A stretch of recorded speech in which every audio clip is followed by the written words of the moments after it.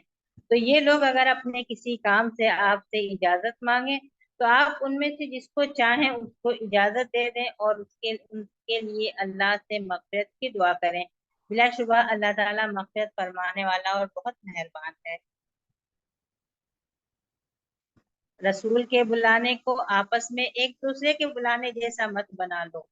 اللہ تعالیٰ خوب جانتا ہے تم میں سے وہ لوگ جو چپکے سے نکل جاتے ہیں، بلا اجازت مانگے چپکے سے کھسک جاتے ہیں۔ تو جو لوگ اس کے حکم کی، اپنے رسول کے حکم کی خلاف ورزی کرتے ہیں، ان کو اس بات سے ہوشیار رہنا چاہیے کہ کہیں ان کو کوئی آزمائش لاحق نہ ہو جائے، وہ کسی فتنے میں نہ پڑ جائیں یا ان کو دردناک عذاب آ لے۔ اور سن لو، بے شک آسمانوں اور زمین میں جو کچھ ہے وہ اللہ کے لیے، اور اللہ تعالیٰ خوب جانتا ہے کہ تم کس حال میں ہو۔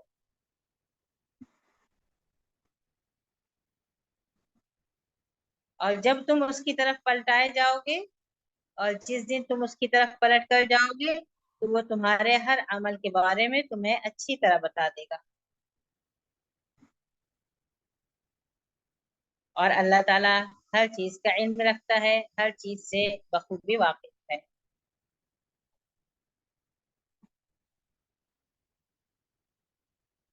گفتگو شروع ہو رہی ہے سب سے پہلے انما کے ذریعے، انما المؤمنون الذین آمنوا باللہ ورسولہ۔ مؤمن تو صرف وہی ہیں جو اللہ اور اس کے رسول پر ایمان رکھتے ہیں۔ ایمان کامل انہی لوگوں کا ہے جو اللہ اور اس کے رسول پر ایمان رکھیں اور ایمان رکھنے کے جو تقاضے ہیں اس کو پورا کریں۔ ایمان رکھنے کے تقاضوں میں سے ایک تقاضے کا یہاں ذکر کیا جا رہا ہے۔ وہ تقاضا یہ ہے کہ جب رسول کے ساتھ کسی اجتماعی کام پر ہوں تو اور وہاں اپنی کسی ضرورت سے جانا ہو تو ذاتی مصلحت اور ذاتی ضرورت کو اجتماعی ضرورت اور اجتماعی مصلحت پر مقدم نہ کریں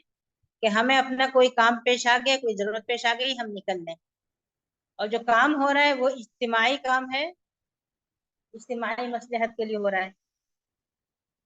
ایسا کوئی کام ہو تو اجازت لے کر۔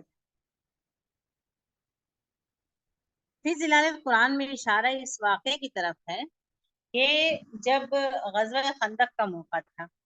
اور ہم اس سے پہلے سورہ احزاب میں ہی پڑھ چکے ہیں کہ غزوہ خندق کا موقع بہت ہی سخت اور بہت ہی آزمائش کا وقت تھا، جب مسلمان ایک چھوٹی سی بستی میں، چھوٹی سی جگہ میں تھے، اور ان کے ایک طرف سے یہودی جو آستین کا سانپ بنے ہوئے تھے اور اندر کے دشمن تھے،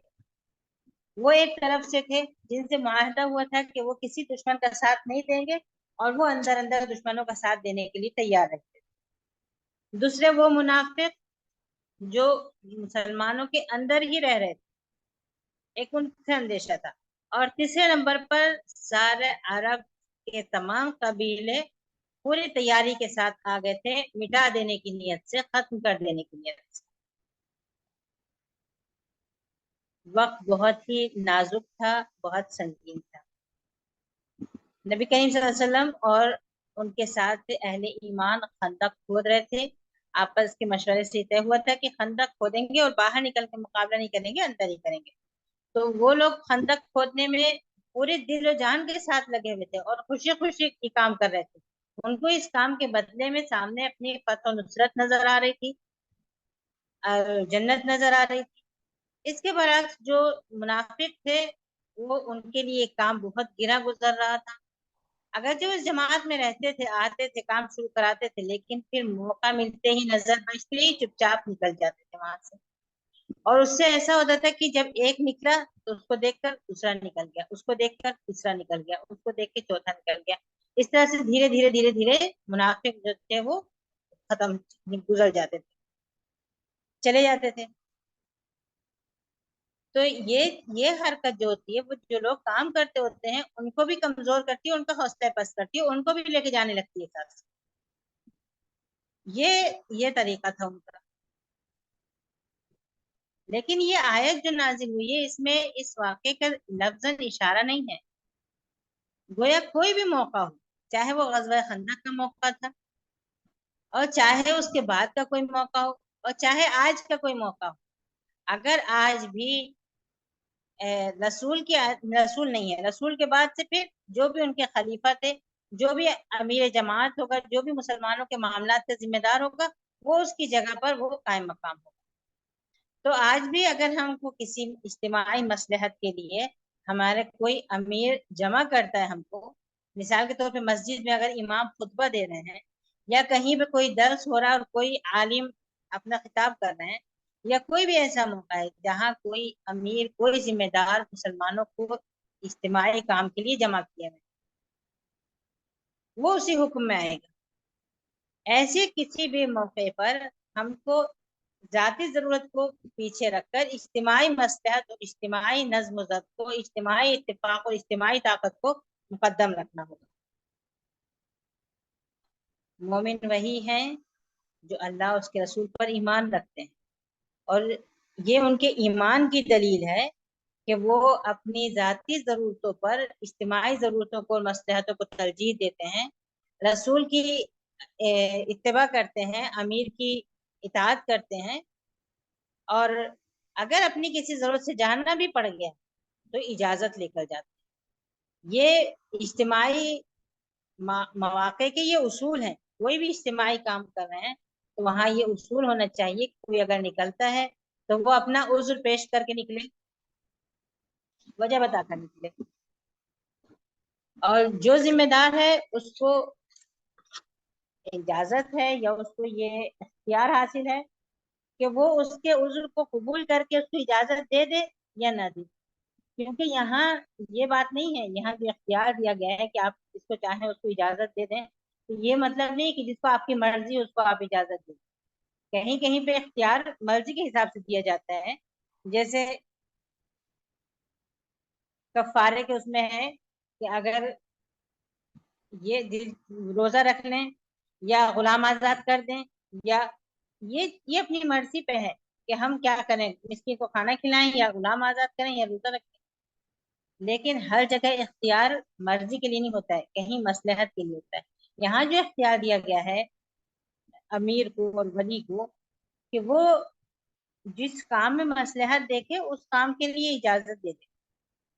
اگر ان کو لگ رہا ہے کہ نہیں آپ کی ذاتی ضرورت کے کو روک کر آپ کا یہاں بیٹھنا زیادہ ضروری ہے تو وہ آپ کو اجازت نہیں دے گا، اور آپ کو بیٹھنا ضروری ہوگا، اور وہ بیٹھنا خوش دلی کے ساتھ ہوگا، کسی قسم کے غیظ و غضب کے ساتھ بیٹھنا نہیں ہوگا، خوش دلی کے ساتھ بیٹھنا ہوگا۔ تو جو لوگ آپ سے اجازت لے رہے ہیں وہی لوگ ہیں جو اللہ اور اس کے رسول پر ایمان رکھتے ہیں، یعنی وہی لوگ ہیں جن کا ایمان کامل ہے۔ ایمان کے درجات ہوتے ہیں نا، اور سب کا ایمان ایک درجے کا نہیں ہوتا ہے۔ حضرت ابوبکر صدیق رضی اللہ عنہ کے ایمان کے بارے میں نبی کریم صلی اللہ علیہ وسلم نے فرمایا کہ پوری امت کا ایمان ایک طرف اور ابوبکر کا ایمان ایک پلے میں، ابوبکر کا ایمان بھاری ہو جائے گا۔ ایمان کس طرح سے مضبوط ہوتا ہے؟ جس قدر انسان قرآن اور سنت سے قریب ہوتا ہے، جتنا اس کا قرآن پاک سے رشتہ مضبوط ہوتا ہے اتنا ہی اس کا ایمان مضبوط ہوتا جاتا ہے، اور جس قدر وہ غفلت میں ہوتا ہے اتنا ہی اس کا ایمان کمزور ہوتا جاتا ہے۔ اور یہ ایمان کی کمزوری ہوتی ہے کہ نماز کا وقت ہوا اور نظر انداز کر دیا، بیٹھے رہ گئے، اللہ تعالیٰ کی حرام کردہ چیزوں پر سے گزر گئے، کوئی فرق نہیں پڑا، کسی حکم سے گزرے، امر پہ سے گزرے اور اس پر عمل نہیں کیا، یہ سب ایمان کی کمزوری کی دلیل۔ جس کا ایمان مضبوط ہوگا وہ کوئی ایسا موقع جہاں اللہ تعالیٰ کی مرضی ہے اس کو چھوڑے گا نہیں، کوئی ایسی جگہ جہاں اللہ تعالیٰ کی ناراضگی وہاں نظر نہیں آئے گی۔ تو ایمان جو مضبوط اور پکا ایمان، کامل ایمان انہی لوگوں کا ہے جن کا کامل ایمان ہے اللہ اس کے رسول پر، وہ ایسے معاملات میں اجازت لے کر نکلتے ہیں، اجازت لے کر جاتے ہیں۔ تو اگر اس میں سے کوئی آپ سے اجازت مانگ رہا ہے تو آپ اگر اس کی اجازت دینے میں مصلحت سمجھتے ہیں تو اجازت دے دیجیے، اور جو خطاب یہاں رسول کے صلی اللہ علیہ وسلم کے لیے ہے وہی خطاب آج ہمارے سامنے جو ہمارے امیر ہوں گے اور جو ہمارے امام ہوں گے ان کے ذمہ ان کا وہی اختیار ان کو حاصل، جو بھی امیر جماعت ہوں مسلمانوں کی جماعت کے معاملات جن کے ذمہ ہوں گے، اللہ تعالیٰ مسلمانوں کو اتفاق اور اتحاد اور کسی ایک امیر کی اطاعت پر متفق کریں۔ تو آپ اس میں سے جس کو چاہیں اس کو اجازت دے دیں اور پھر ان کے لیے اللہ تعالیٰ سے مغفرت کریں۔ اب یہاں وہ اجازت لے کر جا رہے ہیں، تب پھر استغفار کی کیا بات آ گئی؟ استغفار کی بات اس لیے ہے کہ جس کو میں ضرورت سمجھ کر نکل رہی ہوں، ہو سکتا ہے وہ عذر میرا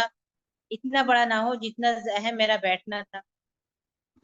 یا یہ کہ اگر نہیں اس عذر کے ہوتے ہوئے بھی اگر بیٹھ جاتے تو وہ زیادہ مصلحت کے مطابق تھا، اور ہم نے اتنے عزم سے کام نہیں لیا اور اپنے عذر کے لیے اٹھ گئے، یا عذر میں کوئی یہ تو دل کا معاملہ ہے، ہمارے ایمان کا معاملہ ہے، وہ عذر واقعتاً حقیقی تھا یا نہیں تھا اور واقعی اتنا اہم تھا یا نہیں تھا، یہ ہم نہیں جانتے، یہ ہم ہی جانتے ہیں، سامنے والا نہیں جانتے جو جانتے۔ تو کہیں ہم سے اس میں غلطی ہوئی ہو تو اجازت بھی دے دینا ہے ان کو رخصت ہونے کی، اور ساتھ ساتھ ان کے لیے مغفرت کی دعا کرنا ہے کہ جاؤ کام کر کے واپس آ جانا، اللہ تعالیٰ تمہیں معاف کرے، کوئی کمی کوتاہی ہو تو اللہ تعالیٰ اس کی بخشش فرمائے، بے شک اللہ تعالیٰ مہربان ہے۔ اس جملے میں ان اللہ غفور الرحیم کس قدر اللہ تعالیٰ کی محبت، بندوں پر اس کی عنایت، اس کی رحمت کی دلیل ہے کہ اللہ تعالیٰ نے خود اجازت دی ہے کہ ہاں اگر ضرورت ہے تو اس کو ان کو رخصت کیا دی جا سکتی ہے۔ اس کے بعد پھر رسول سے کہا کہ آپ ان کے لیے مغفرت کی دعا کریں، یہ جو بھی ذمہ امیر ہے ان سے کہا جا رہا ہے کہ آپ ان کے لیے مغفرت کی دعا بھی کریں، آپ کا دل بھی بالکل صاف ہونا چاہیے، ان کے جو اجازت لے کے اپنی ضرورت سے جا رہا ہے اس کی طرف سے کوئی رنجیدگی نہ آئے دل میں، بلکہ اس کے لیے مغفرت کی دعا کریں، کیونکہ یہ بہت بڑا عطیہ ہوتا ہے اگر کوئی کسی دوسرے کے لیے دعا کرتا ہے تو۔ اور پھر اللہ تعالیٰ کا اپنا وعدہ کہ بے شک اللہ تعالیٰ غفور الرحیم ہے، اور جو بھی بندوں سے کمی اور کوتاہی اور نادانستگی ہوتی ہے اللہ تعالیٰ اس کو معاف فرمانے والا ہے۔ تو اس طرح سے اس عبارت سے جو چیز پتہ چلتی ہے کہ اجتماعیت کے لیے اور ذاتی امت مسلمہ کے مضبوط اور منظم رکھنے کے لیے امیر کی اطاعت واجب ہے، اور کسی بھی ضرورت سے اگر امیر جمع کرتے ہیں، چاہے وہ جنگ کی حالت ہو یا امن کی حالت ہو، چاہے وہ جمعہ کا خطبہ ہو یا وہ اجتماع ہو یا کوئی میٹنگ ہو، اگر امیر کسی بات کے لیے جمع کرتے ہیں تو اس اجتماعیت کے یہ آداب ہیں کہ سب لوگ اس میں حاضر ہوں، اور اگر کسی کے ساتھ کوئی عذر ہے تو اپنا عذر بیان کر کے رخصت چاہے، اور اگر امیر اس کو رخصت دیتا ہے تو وہ چلا جائے، اور رخصت نہیں دیتا ہے تو خوش دلی سے بیٹھ جائے، اور اگر وہ جاتا ہے تو امیر پھر اس کے لیے مغفرت کی دعا کریں، اللہ تعالیٰ اس کی کوتاہی کو معاف فرمائے اگر کہیں کوتاہی ہوتی ہے۔ اگر کسی طرح کی کوئی اجتماعی مصلحت پہ انفرادی مصلحت کو ترجیح دینے کا کہیں کوئی شائبہ ہو تو اللہ تعالیٰ اس کو معاف فرمائے۔ اور اس سے یہ بھی ثابت ہوا کہ مومن صرف وہ مومن نہیں ہے جو زبان سے ایمان کا دعویٰ کر دیتے ہیں، بلکہ مومن وہ ہیں جو ایمان کے تقاضوں کو پورا کرتے ہیں، ورنہ زبان سے ایمان اور دل سے ایمان، یہ تو مکہ کے جو قریش کے جو سردار تھے وہ ایمان نہیں لاتے تھے، ان کو یقین نہیں تھا، ان کو بھی یقین تھا کہ نبی کریم صلی اللہ علیہ وسلم اللہ کے رسول، ان کو بھی یقین تھا کہ یہ قرآن اللہ تعالیٰ کی طرف سے نازل کیا ہوا ہے، وہ بھی اپنی میٹنگوں میں بیٹھ کے سوچتے بات کرتے تھے اس بات پہ کہ یہ جادو نہیں ہے، یہ کسی مجنون کا کلام نہیں ہے، یہ کسی شاعر کا کلام نہیں ہے، یہ کسی کاہن کی پڑھ نہیں ہے، یہ چیز بہت مختلف ہے، اثر کرتی ہے، دلوں میں اترتی ہے، اس سب کا اعتراف تھا ان کو، تو دل سے بھی ایمان رکھتے تھے، زبان سے بھی اقرار کرتے تھے، لیکن ایمان کے تقاضوں کو پورا نہیں کرتے تھے، اس وجہ سے وہ اہل ایمان میں شامل نہیں۔ تو ایمان زبان سے اور دل سے کافی نہیں ہے، بلکہ ایمان کے لیے اس کے تقاضے پورے کرنا ہے، ورنہ ابلیس جس وقت آدم علیہ السلام کے سجدہ کرنے سے انکار کیا تھا، اور جس وقت وہ دھتکارا جا رہا تھا اور دوزخ میں